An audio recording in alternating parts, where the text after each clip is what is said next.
नमस्कार। आप देख रहे हैं special coverage news Shiv Kumar Mishra official. मैं हूं शिव कुमार, मेरे साथ हैं संजय सर। संजय सर का बहुत बहुत स्वागत, बहुत बहुत अभिनंदन। दरअसल आज ममता बनर्जी को ऐसे ही लोग शेरनी नहीं कहते हैं। नरेंद्र मोदी को अपना दाव रोकना पड़ा, अपना हालात से पांव खींचना पड़ा और ममता बनर्जी ने एक बड़ा झटका दे दिया है। जो बीजेपी के मंसूबा थे कि हम पूर्ण बहुमत कर लेंगे, 20 ये तोड़ लेंगे और 20 तोड़ लेंगे और फिर हम 282 हो जाएंगे, वो मंसूबा तो आज खत्म हो गया। वो चाहे तो जलालत की वजह से या फिर 3 मुस्लिम सांसद इसकी वजह बने। इस पूरे प्रकरण में एक नई पार्टी, शायद किसी ने नाम भी नहीं सुना होगा, एनसीपी। उस पार्टी में ये शामिल होंगे, हो पाएंगे कि नहीं हो पाएंगे ये संजय सर बताएंगे, क्या तकनीकी व्यवधान आएगा। लेकिन आज बड़ा शर्म लगी, जो पार्टी दिनों रात महिला अभिनंदन करती हो, महिला विधेयक पर लोगों को जलील करती हो, बेइज्जत करती हो, वो पार्टी एक महिला की पार्टी को तोड़ने पर लगी हुई है। इनका क्या भरोसा किया जाए। और इसी ममता बनर्जी की देन है कि आप 2024 में सत्ता में आए। अगर ये राहुल गांधी की बात मान जाते तो आप सत्ता में नहीं होते, उस ममता बनर्जी की पार्टी तोड़ने में लगे हुए हो। मैं बात बड़ी बेबाकी से अपनी कहता हूं, चाहे ममता बनर्जी को खराब लग जाए और चाहे राहुल गांधी को लग जाए, चाहे नरेंद्र मोदी को लग जाए, सवाल तो सवाल है और सवाल का ही बवाल है। सवाल ना करें तो कोई बवाल ही नहीं है। फिर तो हम भी जैसे घनश्याम है तैसे ही राधेश्याम हो जाएंगे, एक ही तार है, फिर क्या जरूरत है। जैसे ही उदय वैसे ही भान, न उनके चुटिया न उनके कान, एक के चोटी नहीं है, एक के कान नहीं है, कोई कुछ जानता नहीं, क्या मतलब। तो कुल मिला के ये है संजय सर, क्या है पूरा मामला। जब आप बताएंगे दर्शकों को तो वो हम तस्वीरें भी दिखाएंगे, वो हम वीडियो भी दिखाएंगे, कैसे पार्टी छिन्न भिन्न करी गई है। ये वीडियो आया एक मेरे सामने, ये उस पार्टी की व्यवस्था है जो पार्टी दिन भर महिलाओं के अभिनंदन का जिक्र करती है। ये वीडियो है, लोकसभा के अध्यक्ष बैठे, लेकिन यहां वॉइस नहीं आती है किसी वीडियो में।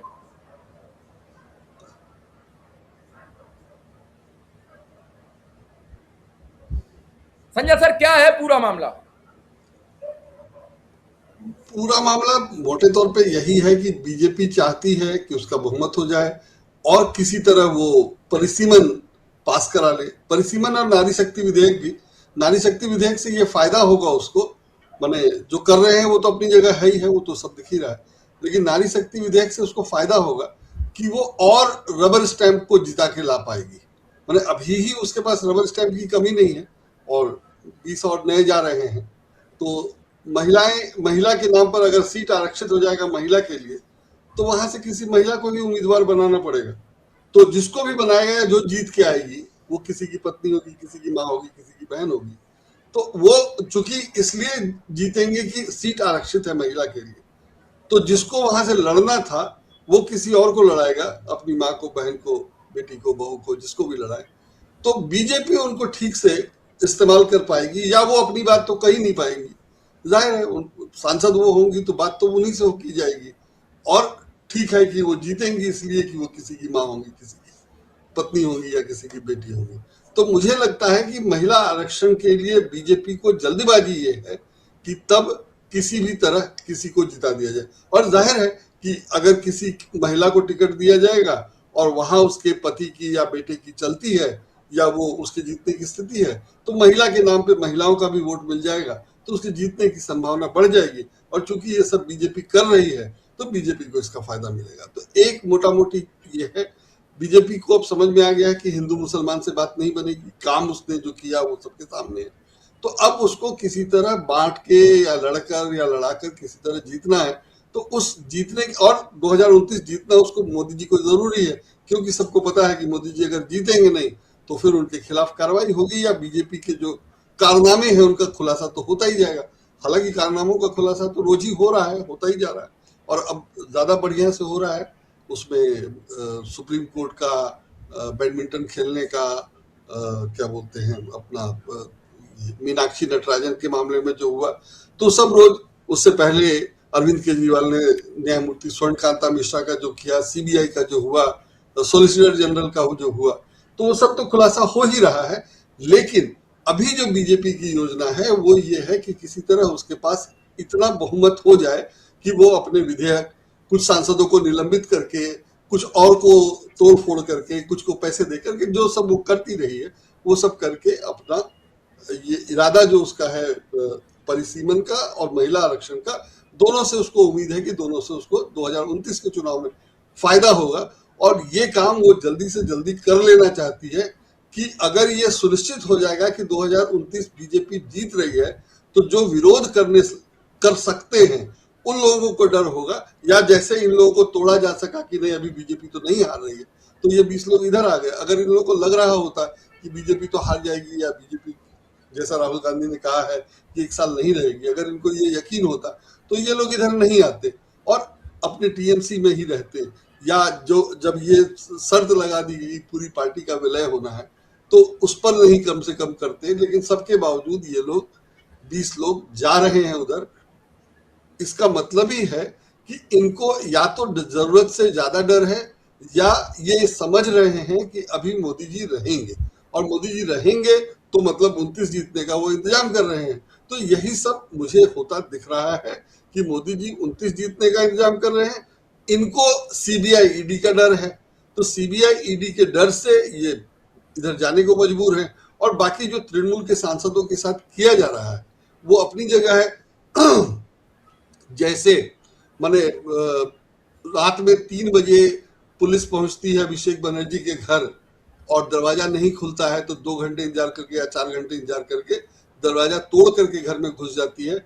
और अगर एक सत्तारूढ़ पार्टी के सेक्रेटरी का, मुख्यमंत्री के भतीजे का ये हाल हो सकता है, या उनके घर में पुलिस ताला तोड़ के घुस जाती, मैं नहीं जानता क्या काम था क्या था, वो मतलब नहीं है, लेकिन इंतजार किया जाना चाहिए था। अगर घर बंद था तो इंतजार किया जाना चाहिए था, और अगर घर में कुछ बरामद ही करना था तो पुलिस घर को घेर कर रह सकती थी, और जो वो बाहर कैसे निकलता। और अगर पुलिस को इतना भरोसा नहीं है कि वो घर को घेर ही रहे, बंद घर में को घेर कर रहे और उसमें से जो भी चीज उसको बरामद करनी हो बाहर नहीं जाएगा, अगर पुलिस ये सुनिश्चित नहीं कर सकती है तो लानत है। और अगर इस पुलिस तोड़ करके घर में घुस जाती है किसी के, 3 बजे आप पहुंचते हैं, 6 बजे तक आप इंतजार करते हैं, 4 घंटा कहा है तो 3 से 7 मान लीजिए या 2 से 6 मान लीजिए, तो 4 घंटे आप इंतजार नहीं कर सकते हैं किसी को, अपराधी को गिरफ्तार करने के। और जब आपको जरूरत होती है या जब आपका आका कहता है तो आप गुवाहाटी से फ्लाइट लेकर दिल्ली चले आते हैं। तो 2 घंटे की तो फ्लाइट ही थी और आने जाने में 4 घंटे से ज्यादा लगेगा, और यहाँ आपको कुछ मिला नहीं था, तो वहां आप ताला तोड़ करके करेंगे और यहाँ आपको कुछ मिला नहीं। तो जो हो रहा है देश में नागरिकों के साथ, और अगर अभिषेक बनर्जी के साथ हो सकता है तो बाकी के साथ जो होगा उसका डर तो जाहिर है रहेगा ही। तो अगर उसके डर से भी लोग जा रहे हैं वो सब अपनी जगह है, लेकिन ये सब भी बीजेपी अपनी शर्तों पे कर रही है। और एक चर्चा ये भी है कि ये जो मुस्लिम सांसद हैं तृणमूल वाले, ये भले तृणमूल छोड़ रहे हैं और भले बीजेपी में जाने के लिए तैयार हैं, बीजेपी उनको लेने के लिए तैयार नहीं है। तो एक चर्चा ये भी है कि बीजेपी में ये लोग इसलिए नहीं शामिल हो रहे हैं कि ये मुस्लिम सांसदों को लेने के लिए तैयार नहीं है, और 20 लेना उसके लिए जरूरी है, और बिना मुसलमानों के 20 हो नहीं रहा है। ये सारा भी कारण है। लेकिन मुझे एक दूसरा कारण जो लगता है, जो आपने बताया कि ममता बनर्जी ने चिट्ठी दी, आपने बताया या किसी खबर में था कि ममता बनर्जी ने चिट्ठी दी है कि दल बदल कानून के तहत पूरी पार्टी का विलय होगा तभी वो मंजूर होगा, 2/3 सांसद से सिर्फ काम नहीं चलेगा। तो यहाँ 2/3 सांसद तो हैं, लेकिन पूरी पार्टी के विलय का मामला है, तो पूरी तृणमूल तो का विलय नहीं हो रहा है। तो मुझे लगता है कि ये जो nationalist citizens party of India NCPI है, वो उसको इसलिए लाया गया है कि अब एनसीपीआई का विलय इन 20 सांसदों में हो जाएगा, और ये 20 सांसद अब एनसीपीआई के सांसद हो जाएंगे। तो वैसे तो अगर ये किसी पार्टी में पूरी पार्टी विलय नहीं होती तो नहीं माना जाएगा, विलय को माना वैसे भी नहीं जाएगा क्योंकि तृणमूल का विलय नहीं हो रहा है, नहीं माना जाना चाहिए। लेकिन जिस ढंग से आजकल फैसले हो रहे हैं, जिस ढंग से आदेश हो रहे हैं, उसमें ये एक बहाना बनाया जा सकता है या कहा जा सकता है कि जो नया वाला ग्रुप है वो टीएमसी है ही नहीं, वो तो ये इसमें विलय हुआ है उसका एनसीपीआई में। तो मुझे लगता है कि ये चाल जैसे ममता बनर्जी ने पहले लिख करके दे दिया या तृणमूल ने पहले लिख के दे दिया कि आप इन लोगों को अलग रिकॉग्नाइज नहीं कर सकते हैं, तो उसी का जवाब ये हो सकता है कि इन लोगों को, इन 20 लोगों को टीएमसी का दूसरा घड़ा ये मान ही नहीं रहे। ये इनको national citizens party of India या एनसीपीआई का ग्रुप मानेंगे या एनसीपीआई मानेंगे। अब इसमें एनसीपीआई का कोई सांसद है नहीं, होगा भी सर सर हाँ, तो हाँ, बीजेपी ने आखिरी वक्त में या मोदी शाह ने अपने पांव क्यों खींच लिए और इसीलिए कैसे पलटा पासा, और इसीलिए 240 की उनकी संख्या 240 ही रह गई, नहीं हो पाई 260। नहीं, वो नहीं हो पाएगी, लेकिन ये इन 20 और लोगों को लेना है। यहाँ सर एक और बात है, ये 1 2 3 4 5 6 7 8 9 10 11 12 13 14 15 16 17 ही सांसद हैं, 20 भी नहीं है। हम माने इन लोगों का 20 का दावा है, लेकिन वो अलग चीज है। और 20 नहीं है तब तो वो गड़बड़ है। 20 नहीं है तो दो गड़बड़ी होगी। एक तो कि 20 से कम में अलाउड नहीं है, और 20 अगर हो जाते हैं और वो इसमें मिलते हैं, एनसीपीआई में मिलते हैं, तो वो भी तकनीकी रूप से गलत है, क्योंकि एनसीपी का कोई सांसद ही नहीं है, एनसीपी पार्लियामेंट में पार्टी नहीं है। लेकिन ये कहा जा सकता है, और जैसा पहले कई बार हो चुका है कई मामलों में, कि इन लोगों एनसीपीआई का इनमें विलय हो गया, इसलिए अब ये तृणमूल के रहे ही नहीं, एनसीपीआई के हो गए। और एनसीपीआई चूंकि रिकॉग्नाइज होगी, मैं नहीं जानता रिकॉग्नाइज है कि नहीं है, लेकिन रिकॉग्नाइज होगी तभी इसमें इनका विलय कराया जाए। तो ये तकनीकी तौर पर ऐसा करने के लिए किया जा रहा है। हो सकता है कि ऐसा किया जाए या करने की योजना हो, और जब कर देंगे, अगर लोकसभा अध्यक्ष को ही करना है तो लोकसभा अध्यक्ष कितने निष्पक्ष, कितने स्वतंत्र हैं हम लोग जानते हैं। तो वो जो करेंगे उसको फिर सुप्रीम कोर्ट में अगर चैलेंज किया जाएगा तो फिर टाइम लगेगा, और जैसा महाराष्ट्र के मामले में हुआ था वैसे ही हो सकता है 2029 आ जाएगा, तब तक सुप्रीम कोर्ट के फैसले तक। तो सुप्रीम कोर्ट का फैसला होगा भी नहीं, और लोकसभा अध्यक्ष के फैसले को चुनौती दी जाती रहेगी। तो इस तरह से इनका काम हो जाएगा। मुझे लगता है कि ये तैयारी है या ये योजना होगी।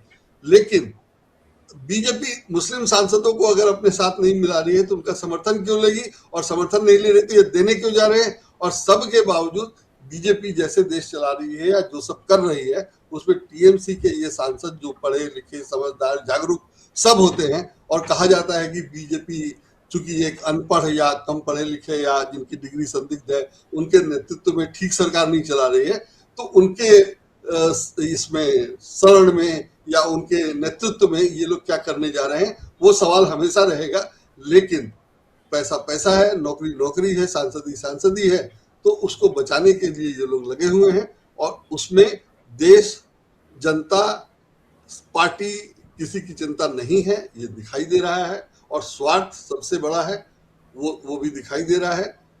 इसमें जितनी दोषी बीजेपी है, उससे ज्यादा दोषी मुझे तृणमूल लगती है, मैंने तृणमूल के ये लोग लगते हैं जो इसमें जा रहे हैं। आपने कहा ममता बनर्जी ने ऐसा किया था, तो ममता बनर्जी ने जो किया था, जो बोया था, वो काट रही है, उसमें कोई दो राय नहीं है। लेकिन ममता बनर्जी अगर भुगत रही हैं, तो ये जो चालाक निकले कि जो ममता बनर्जी की सीढ़ी का इस्तेमाल करके सांसद बन गए, और अब जो है आगे की भविष्य सुरक्षित कर रहे हैं, ऐसे लोग देश चलाएंगे या देश में नेता रहेंगे या देश के सांसद रहेंगे, तो देश का क्या होगा? वही होगा जो 2014 से 2026 तक हुआ है। और ये आगे की तैयारी है, ये देश को समझना है, लोगों को समझना है। लेकिन जब ये 20 सांसद नहीं समझ रहे, तो आम वोटर क्या समझेगा, और समझ करके भी क्या कर लेगा? जब ये 20 कुछ नहीं कर पाए तो आम वोटर क्या कर पाएगा? तो ये सब है, जो देखा जाएगा आगे क्या होता है, तब समझा जाएगा। लेकिन अभी मोटा मोटी मुझे यही लगता है। सर क्या आपको ऐसा लगता है कि ये अगर भाजपा में चले जाते तो भाजपा ही साफ हो जाती, भाजपा में विद्रोह हो जाता? क्योंकि मैंने समझ में आई है कि बंगाल भाजपा में बड़ा विरोध शुरू हुआ है, इसलिए तत्काल वहां सुनील बंसल पहुंचे हैं, लोगों को समझाया है। क्योंकि उनका मानना है कि अगर हमें बीजेपी के साथ मिलकर ही सत्ता चलानी है, जो कोई मतलब नहीं है, हमें पूर्ण बहुमत मिला है और बड़ा ताकतवर बहुमत मिला है, तो फिर हम टीएमसी को तोड़ क्यों रहे हैं? क्या जरूरत है? केंद्र में हमारी सरकार सुरक्षित है, हम ये आरोप क्यों ले रहे हैं? उनकी बात भी सही है, उन्होंने टीएमसी से लड़कर चुनाव जीता है। अब फिर टीएमसी के सब लोग आ जाएंगे तो इनके समर्थक भी आएंगे, तो फिर द्वंद्व युद्ध हो जाएगा। फिर चूंकि ये समर्थन में रहेंगे और साथ रहेंगे, तो ये कहेंगे हमारे आदमी को काम दो, क्योंकि दुर्गा पूजा आ रही है, दुर्गा के पंडाल अब तक टीएमसी के लोग लगाते थे, तो भाजपा के लोग कह रहे हैं हमें तो लगाने कोई नहीं मिलेगा, हमारी लोग मजाक बनाएंगे कि तब भी वही अब भी वही। तो क्या इसी से बीजेपी ने अपने हाथ पांव खींचे हैं कि हमारी तरफ आए तो ये हमें भी साफ कर देंगे। फिर इसमें 3 मुस्लिम सांसद हैं, अगर बीजेपी में गए तो बीजेपी का वो क्या कहते हैं, छिक जाएगी गांव में, कह नहीं देते हैं कि उसको अलग कर दो। तो मुस्लिम आ गए तो भाजपा का सिस्टम बिगड़ जाएगा। नहीं, लेकिन जो लोग जीते हैं बीजेपी से, वो तो जानते हैं ना कि वो कैसे जीते हैं, और बिना नरेंद्र मोदी अमित शाह के वो नहीं जीत सकते थे, और वो नहीं जीत रहे थे। तो इसलिए मुझे नहीं लगता है कि वो सब बात होगी। उनको दिखाना कुछ और होगा, या दिखाने की जरूरत या मजबूरी होगी, इसलिए वो कर रहे होंगे। लोकल लेवल की पॉलिटिक्स में बीजेपी को मुस्लिम का विरोध करना जरूरी है, वहां जीतने के लिए जो सब जरूरी होगा वो करेंगे, लेकिन वो जानते हैं कि बिना अमित शाह और नरेंद्र मोदी के जीत नहीं सकते, इसलिए वो नहीं करेंगे। और जहां तक आप जो कह रहे हैं कि बीजेपी में विद्रोह हो जाएगा, तो एक खबर में देख रहा था कि जिस दिन इंडिया गठबंधन की मीटिंग थी, उस दिन बीजेपी के कुछ सांसद गायब थे। बीजेपी की जो मीटिंग हुई थी उसमें नहीं थे लोग, कई सांसद नहीं थे।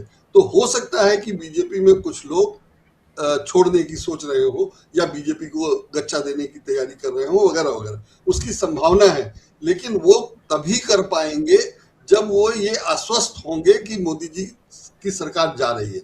लेकिन मोदी जी की सरकार जाने के लक्षण नहीं है, तो वो भी डरेंगे। माने जो, अगर तृणमूल के सांसदों को इतना परेशान किया जा रहा है कि उनको पार्टी छोड़ करके, या मैं चड्ढा नहीं हूं कि चड्ढी हो जाऊंगी, ये कहने के बाद अगर कोई बीजेपी में चला जा रहा है, अगर कोई मुसलमान बीजेपी में चला जा रहा है, तो आप समझ सकते हैं कि क्या हालत होगी।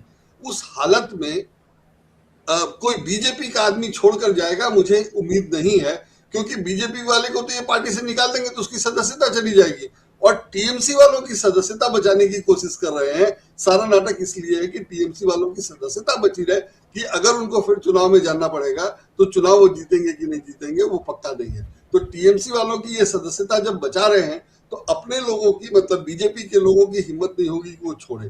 तो मुझे नहीं लगता है कि वो छोड़ेंगे। और राजनीति में जो अगर विरोध थोड़ा बहुत कर रहे हैं, तो वो ऊपरी हो सकता है, दिखाने के लिए हो सकता है, अपनी कंस्टिट्यूएंसी को कैटर करने के लिए ये सब हो सकता है, करना पड़ेगा। वो लोग करते हैं, और वो आला कमान की जानकारी में होता है, तो वो तो बता के कर रहे होंगे, इसलिए मुझे उसमें कोई वो नहीं लगता है।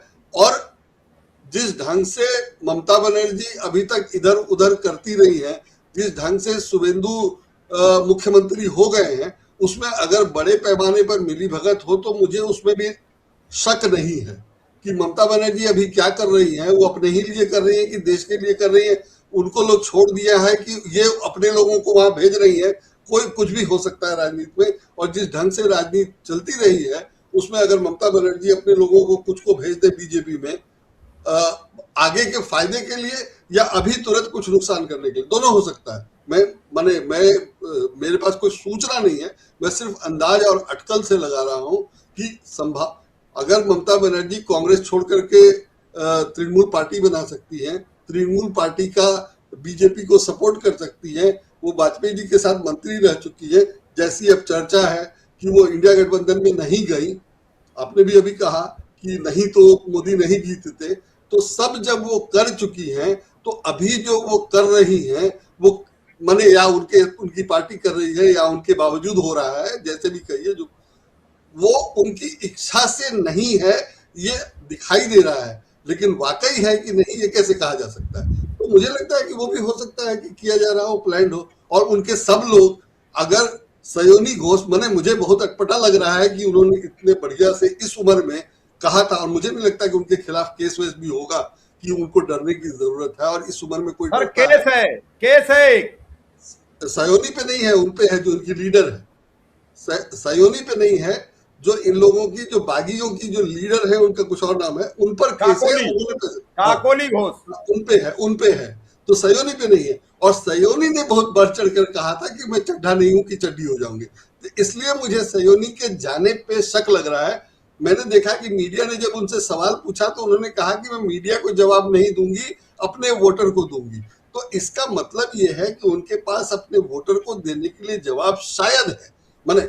बचने के लिए ये कहा जा सकता है, बेशक बचने के लिए ही कहा गया होगा, लेकिन शायद वोटर को देने के लिए उनके पास कुछ जवाब है, और वो इस उम्मीद में है कि हम जीत जाएंगे। तो मुझे लगता है कि ये पार्टी की राजनीति भी हो सकती है। इसकी संभावना 1% है। मैं नहीं कह रहा कि मेरे पास कोई सूचना है, या मैं नहीं कहता कि मैं जानता हूं, या मेरा कोई अनुभव ऐसा कह रहा है, लेकिन मैं अटकल लगा रहा हूं कि अभी तक जो सब हुआ है उसमें अगर ये भी हो रहा हो तो हम कुछ नहीं कह सकते हैं।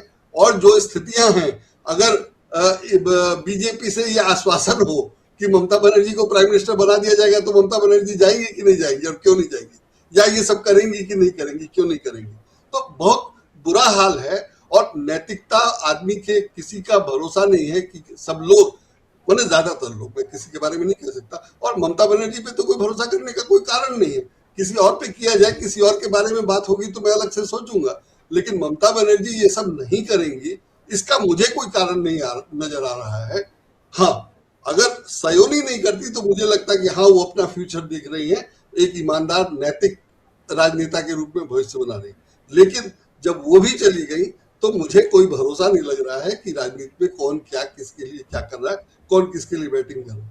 और जब मामला कॉम्प्रोमाइज होने का है तो कौन कॉम्प्रोमाइज है और कौन किसको कॉम्प्रोमाइज करने की कोशिश कर रहा है, वो सब के बारे में भी कुछ नहीं कहा जा सकता। और ईडी सीबीआई का इस्तेमाल से लेकर सुप्रीम कोर्ट, अदालतें, चुनाव आयोग, सब जिस ढंग से काम कर रहे हैं, मीडिया सब जिस ढंग से काम कर रहे हैं, उसमें किसी के बारे में कुछ नहीं कहा जा सकता है कि वो जो है ईमानदारी से देश के लिए या अपनी इमोशंस के लिए या अपने सही होने के लिए काम कर रहा है। ऐसा किसी के बारे में भरोसे के साथ नहीं कहा जा सकता है। मैंने ठीक है, मैं किसी पे शक नहीं कर रहा, किसी की ईमानदारी पे सवाल नहीं कर रहा, लेकिन जो स्थितियां हैं उसमें कौन किसके लिए बैटिंग कर रहा है उसका कोई भरोसा नहीं है। बिल्कुल सर, आपने ठीक कहा, कौन किसके लिए बैटिंग कर रहा है दर्शक जरूर बताएं। इस कमेंट की हमें प्रतीक्षा रहेगी। फिलहाल इस खबर को यहीं विराम देंगे। सर आपका बहुत बहुत आभार, बहुत बहुत धन्यवाद।